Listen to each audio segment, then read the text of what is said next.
لوگوں اپنے پروردگار سے ڈرو کہ قیامت کا زلزلہ ایک حادثہ عظیم ہے۔ اے مخاطب، جس دن تو اس کو دیکھے گا اس دن یہ حال ہوگا کہ تمام دودھ پلانے والی عورتیں اپنے بچوں کو بھول جائیں گی اور تمام حمل والیوں کے حمل گر پڑیں گے، اور لوگ تجھ کو مدہوش نظر آئیں گے، حالانکہ وہ مدہوش نہیں ہوں گے بلکہ عذاب دیکھ کر مدہوش ہو رہے ہوں گے۔ بے شک اللہ کا عذاب بڑا سخت ہے، اور بعض لوگ ایسے ہیں جو اللہ کی شان میں علم کے بغیر جھگڑتے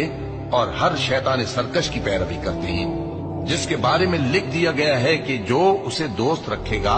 تو وہ اس کو گمراہ کر دے گا اور دوزخ کے عذاب کا رستہ دکھائے گا۔ لوگو، اگر تم کو مرنے کے بعد جی اٹھنے میں کچھ شک ہو تو ہم نے تم کو پہلی بار بھی تو پیدا کیا تھا، یعنی ابتدا میں مٹی سے، پھر اس سے نطفہ بنا کر، پھر اس سے خون کا لوتھڑا بنا کر، پھر اس سے بوٹی بنا کر جس کی بناوٹ کامل بھی ہوتی ہے